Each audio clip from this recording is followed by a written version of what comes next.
Swadika, and thank you for joining us for the Midnight News right here on NBT and NBT World. And you're with me, Ta Thirakalsan. The Prime Minister emphasized that Thailand will prioritize national interests in the border situation with Cambodia. He added that it is Cambodia's right to bring the disputed area before the International Court of Justice. Prime Minister and Interior Minister ANUTIN addressed Cambodia's June submission of the disputed areas of Prasat Ta Khwai and Prasat Ta Ngun Thom temples to the International Court of Justice. He said it is Cambodia's right to do so, but Thailand has a clear approach that prioritizes the country's national interests. He added that during Tuesday's cabinet meeting, the government approved a central budget to strengthen the military in defending national sovereignty, emphasizing that the funds are not delayed. Foreign Minister Sihasak Phuongketkaew spoke about the upcoming referendum, aimed at allowing the public to decide whether to cancel the Memorandum of Understanding, noting that there are several ways to do so. Regarding the restoration of Thailand-Cambodia relations, he said mutual sincerity is key to resolving conflicts and moving forward. The normalization of relations will happen naturally as long as both sides are genuine and committed. He stressed, however, that the border situation is currently abnormal. The top priority is to ensure safety and stability so that people can move freely and return to their normal lives. SURIN province is preparing to welcome the Prime Minister and his delegation as they visit the area to follow up on aid efforts for residents affected by the recent unrest along the Thai-Cambodian border. Deputy Governor Prapat Sichanwiang, acting on behalf of the SURIN governor, held a meeting to prepare for the visit of Prime Minister and Interior Minister ANUTIN Chanvirakul and his delegation, who are scheduled to visit SURIN province tomorrow.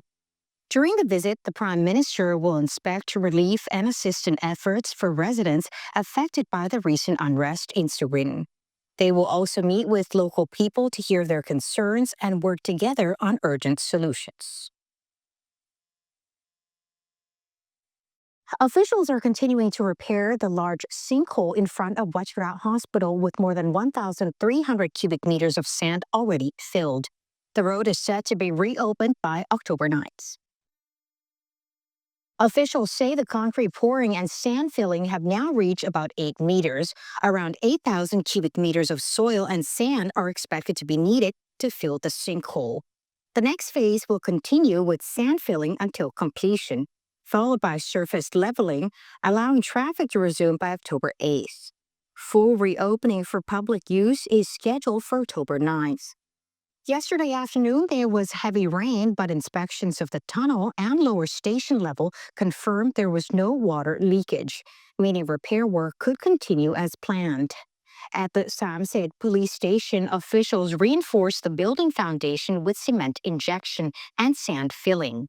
However, initial checks still show some soil movement beneath the station area.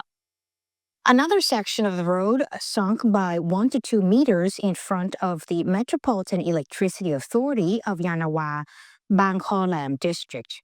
Early inspections revealed an underground cavity beneath the road. Authorities say they will use ground scanning equipment to quickly find the exact cause. And moving on to the progress of the Kola Krung Plus program, the Ministry of Finance will open registration from October 20th to the 26th via the Aotang app with a limit of 20 million participants. And spending under the program will begin on October 29th.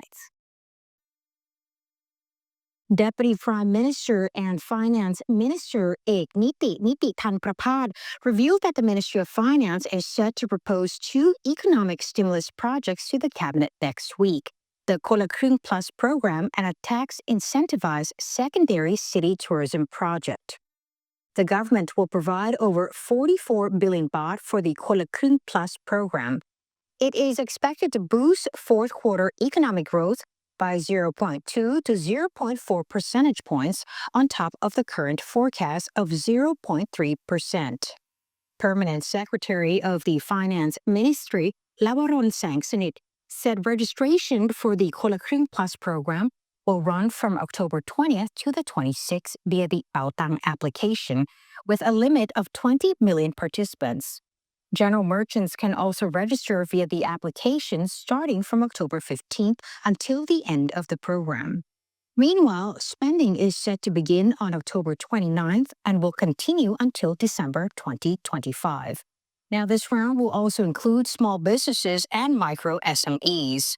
Welfare cardholders express excitement over the top-up, saying they plan to use the funds for household necessities and hope the support continues in the future. Meanwhile, local vendors said the program will benefit them as people will have more money to spend, and they hope it can be implemented quickly. The Minister of the Prime Minister's Office and the National Water Resources Office are preparing for heavy rainfall expected in early October due to a low-pressure system. Minister of the Prime Minister's Office, Paradon Prisana Nantakun, met with Danusha Pishianan, the Secretary General of the National Water Resources Office, or NWRO, to monitor and review the current water situation. Heavy rainfall across multiple river basins caused by several consecutive storms has led to floods and landslides in many areas, damaging local communities. Rainfall is expected to increase again due to a low-pressure system. The minister has instructed the NWRO to work closely with the Royal Irrigation Department over the next 15 days to manage water levels and minimize the impact on residents.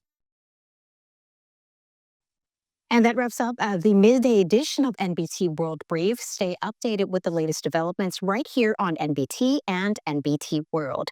And for more stories, simply scan the QR code on your screen to access our full coverage across all media platforms. Until next time, I'm Ta Thirakalsan. Swatika.